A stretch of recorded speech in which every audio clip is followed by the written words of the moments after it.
So bread or no bread? Ugh, that is the question. Right. The confusion comes because the RSPB and I believe the RSPCA and a number of other organisations say that feeding bread is not a good food for swans. I understand why they say that. It's because when swans are fed nothing but bread and they don't graze for themselves, or they're cygnets that develop eating nothing but bread, that can be very bad for them because they can start to suffer from nutritional deficiencies. Hello, darling. Now, those... What are you doing? So they can start to suffer from nutritional deficiencies, don't you? So my point, my position is that feeding bread as a general rule is it's a little bit more nuanced, which is a big word for me. So feeding bread as feeding white bread and large amounts of white bread in an area is bad for the birds. So in the embankment we have an awful lot of people come down with loaves of white bread to feed the swans and the ducks and the geese, and they throw loaf after loaf of white bread into the river, which is not particularly good for the swans, the ducks and the geese, because they get used to eating nothing but bread and they don't graze and they don't get any other food, so they start to develop nutritional deficiencies. Saying that, in the middle of winter, at the moment where there's a shortage of food, feeding the swans a small amount of wholemeal or whole grain, a good quality bread which has nutrients in it, that is not a bad food at this time of year for swans and ducks and geese in moderation. This handsome chap here. What you doing? What you seeing? What you looking at? Hey? I don't even know what he's looking at. There's nothing there. What you doing? Just show you here. Look, this is what happens when the dogs aren't around, and this is fantastic to see, and which is why I think it's really important we get a dog control area, order in this area. You can see the swans are immediately off grazing on the land because there's no dogs around. They're very vulnerable here at the moment with loose dogs, like with that guy who just allowed his dog. You know, when you come over this bridge, or you come over the butterfly bridge over there, and you've got a dog, your dog may be straining to get off the lead, but if you see swans there, and you know that your dog is going to chase at them, or you suspect that your dog is going to chase at them because he habitually does, then if you let your dog off the lead near to swans, and your dog chases at those birds, not only is that highly irresponsible, not only is your dog is not playing, and certainly not playing as far as the swans are concerned. So as you know, doing that is highly irresponsible. And even if your dog doesn't bite at these birds, so if a dog comes down here now, even if he doesn't bite at these birds, as he chases them and they fly away, they run away flapping their wings in terror, they can very easily injure themselves, especially their legs. And we often have birds who have got a limp because they've been chased away by dogs and they've injured themselves.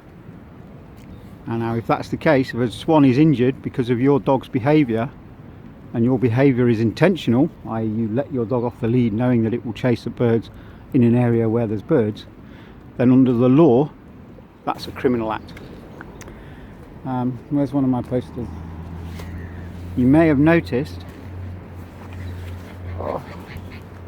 these posters appearing around our parks and waterways. This is a poster that was put up by the council in cooperation with ourselves, because there is an outbreak of bird flu across the country at the moment. If you see here, gives you some idea of here of what you can feed and everything else.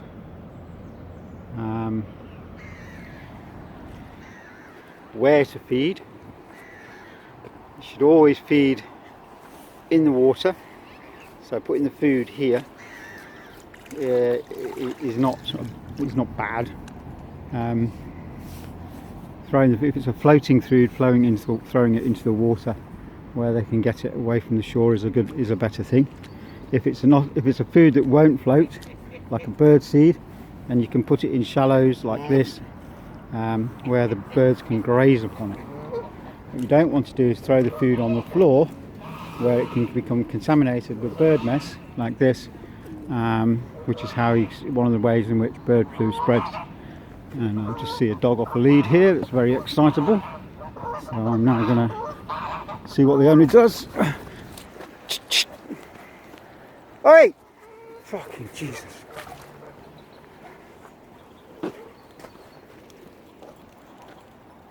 And there we have the owner. Absolutely ridiculous. Could you get your dog under control, mate? Well, he's not alright, he's harassing the wildlife. Well, it's a criminal offence if he injures a bird. Hey! Get your dog under control!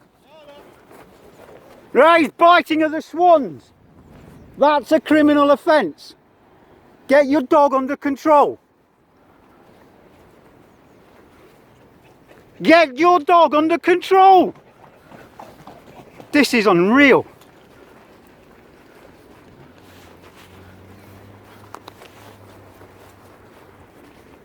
As far as I'm concerned, that dog is dangerously out of control. Here we go again, look. And you were making no attempt to control your dog.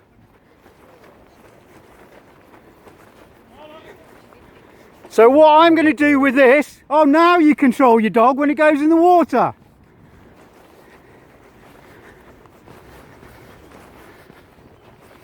So that little spaniel was snapping at the birds and growling.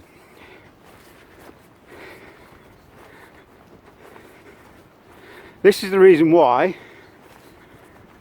we can't enjoy the beauty of the environment, because of arseholes like that. This is why I record a lot of the time when I'm feeding the swans, because of actions like this. So he's now seen that these birds are in water here, so finally he gets his dog under control. You know, it's not the dog's fault. It's not the dog's fault. That's a spaniel, that's a hunting dog. It's in the dog's nature. The responsibility lies with that man, and the fault and the error is that man's.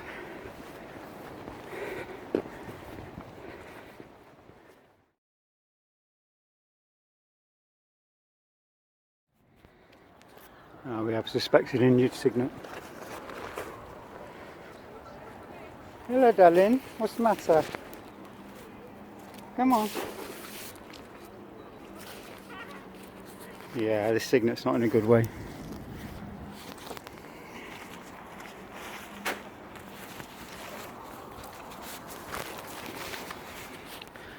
Looks like he's got something wrong with his leg. So here I am with another very badly injured cygnet. There's no boats on the river, so I'm pretty sure that this is not a boating injury. So this is probably from either being hit by a speeding cyclist or a dog chasing him.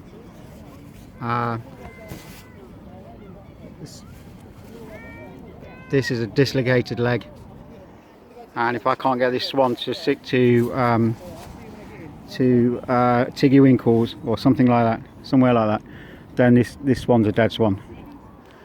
Basically probably because of somebody's irresponsibility. This is not a natural injury.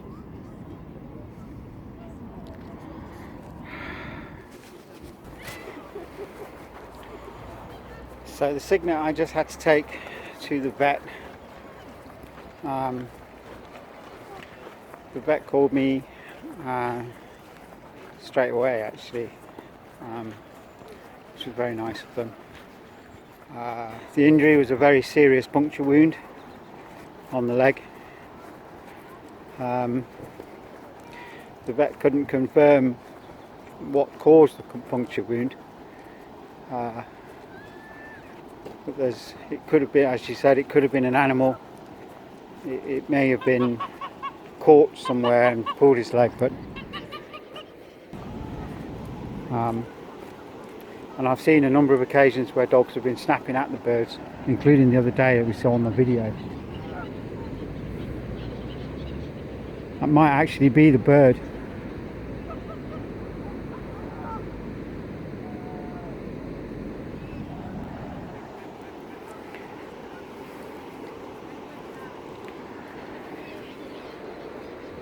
The wound was sorry, it's very upsetting to find a swan with an animal injury, an injury like that. The wound was quite old. I know it was quite an old wound because it was quite smelly. It was quite a strong odour. So I'm looking at evidence of a video of a dog chasing at swans and snapping at swans, and then a few days later I find a cygnet with a puncture wound, which is potentially a dog injury, a dog bite. It could be a fox. There's plenty of food around here for foxes to eat. Why would they bite a swan and then not kill it to eat it? So I'm quite convinced that actually that was a dog injury, and although I can't confirm that was the swan that was injured the other day, that was attacked the other day, it's coincidence. It's a very big coincidence to have a video of birds being chased by dogs, and then a few days later find a cygnet with a puncture wound, an old puncture wound, quite smelly puncture wound.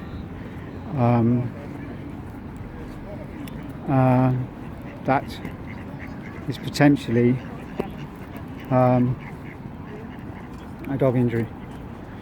So yeah, sorry, but the cygnet was put to sleep.